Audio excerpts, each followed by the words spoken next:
Donc ma première expérience de champignons, la première chose que j'ai fait, c'est de commander des seaux en plastique de 20 litres opaques, qualité pas trop mal, dans lesquels j'ai percé des trous avec ma petite perceuse, une mèche pour métal. Ça fait des trous plus propres, ça évite des bouloches de plastique qu'on doit virer, comme avec des mèches pour bois et tout ça. Donc j'ai fait des trous un peu partout, c'est par là que sortiront les champignons. Voilà, j'ai pas trouvé les couvercles parce que je vais les empiler les uns sur les autres. Et par contre, il faut faire des trous en dessous pour que l'excès d'eau puisse s'échapper. Voilà. Donc là pour l'instant j'en ai trouvé 9. Voilà. Alors ensuite, on a des poubelles en plastique dans lesquelles on met un drap pour faire passoire à la fin et une botte de paille. Faut essayer de voir qu'elle soit pas trop moisie et tout ça, mais on va la pasteuriser. Donc d'abord, on va mettre tout ça là-dedans. Il faut qu'elle soit plutôt émiettée, pas des longs brins de paille. Là, c'est parfait, ça fait de la petite paille qui s'émiette, donc ça c'est bon. On remplit la bassine. Ensuite, on remplit aussi des bassines d'eau bouillante. Et on va pasteuriser notre substrat. Donc j'ai déjà mis de l'eau chaude du robinet. Il faut rajouter de l'eau bouillante. En gros, il faut à peu près 80 degrés. Donc c'est pour ça qu'il faut faire gaffe à prendre des poubelles qui soient suffisamment solides, pas des premiers prix quoi. Donc à peu près 80 degrés, on va laisser une nuit. Bon alors pas besoin d'être aussi précis, hein, mais si tu mets dans ta poêle à peu près moitié d'eau chaude du robinet plus deuxième moitié des casseroles d'eau bouillante, donc moi là sur 80 litres j'ai mis quoi, 3-4 casseroles, grande marmite d'eau bouillante et ça nous fait les 80 degrés. Là j'ai juste vérifié pour me rendre compte un peu, mais bon allez, 2 tiers, 1 tiers, hein, ça fait du 80 degrés. Donc voilà, la dernière casserole d'eau chaude là, donc c'est de l'eau bouillante, on est autour de 80 degrés. Donc ça c'est notre substrat, c'est sur quoi on va faire pousser le mycélium. Mais ça sera que demain. Parce que là, on va laisser toute la nuit reposer. Ça va finir de pasteuriser.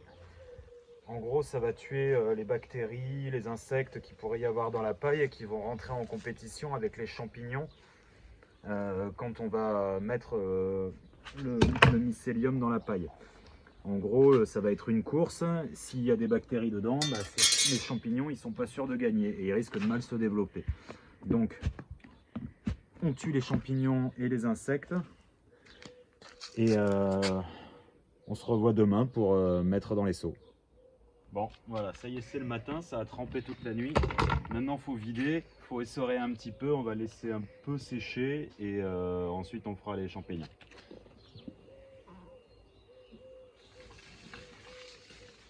Bon, et donc avant de lancer tout ça quand même, il faut aussi acheter du mycélium que j'ai acheté sur internet. Donc c'est du mycélium de pleurote. Pleurote en forme d'huître. Ça se présente comme ça, c'est du blanc de champignon. En fait, c'est des petits filaments qui ont poussé sur des graines de céréales et que je vais mettre à l'intérieur de mon substrat pour qu'il colonise le substrat et qu'après ça pousse. Bon, donc on prend la paille, on fait comme ça, on la met un peu au fond. Voilà, il ne faut pas qu'elle soit trop trempée. Voilà, ensuite un peu de mycélium, on les miette à l'intérieur. Voilà. Et ensuite, on fait plusieurs couches. Bon ben voilà, 9 seaux remplis de mycélium et de paille. Donc ça me fait 180 litres de substrat ensemencé pour un sac de 5 kg qui est vide maintenant. Voilà. Donc maintenant, il n'y a plus qu'à les mettre dans le noir, le plus au chaud possible. 25 degrés, il aime bien pour la croissance du mycélium. Et dans 3 semaines, on aura les premiers primordia, si ça se passe bien. Donc 4 jours seulement, et déjà on voit que le mycélium est en train de se développer. Hein. Voilà. Ça ne fait pas dans tous les seaux pour l'instant, mais ça commence à marcher, quoi. Et donc voilà à quoi ressemble le mycélium au bout de 10 jours. Entre 10 et 15 jours, tous les seaux sont comme ça, tout blanc. Voilà, et donc au bout de 2 semaines, on se retrouve avec les premiers primordia qui arrivent. Alors pas sur tous les seaux, hein, mais sur quelques seaux. Et donc ça ressemble à ça là. J'essaie de faire la mise au point. Voilà. Donc c'est les premiers petits champignons qui commencent à sortir. Voilà. Voilà. Et donc ça c'est signe qu'il faut les mettre dehors et les laisser à la lumière.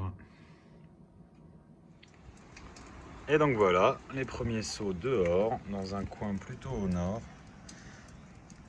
En plus il pleut, donc ça va leur faire du bien. Maintenant il leur faut beaucoup d'humidité, donc il faut les pchiter avec de l'eau régulièrement. Et puis il leur faut de la lumière et de l'air. Donc 4 jours après la sortie des seaux à l'extérieur. Déjà on commence à avoir des belles grappes. Voilà, les autres petits qui commencent à sortir. Encore de jolies grappes. Donc voilà, au bout d'une semaine, qu'elles sont dehors. Voilà à quoi ça ressemble. Alors voilà, ça commence à être un peu solide quoi. Et ça fait donc 3 semaines que j'ai inoculé mon substrat. Donc ça va vite. Alors, quand c'est l'heure de cueillir les champignons, on l'attrape, on tire en même temps de tirer, on tourne en même temps de tirer, un peu fort, hop, et là, on a les champignons. Et voilà la première récolte. Des gros, des petits, des parfaits.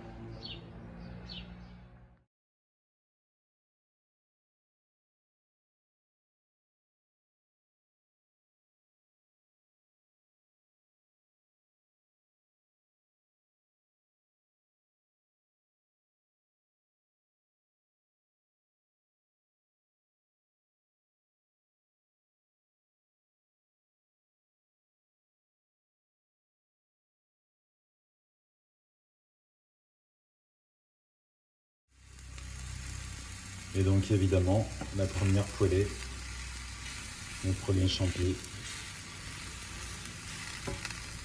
persillade, bon app.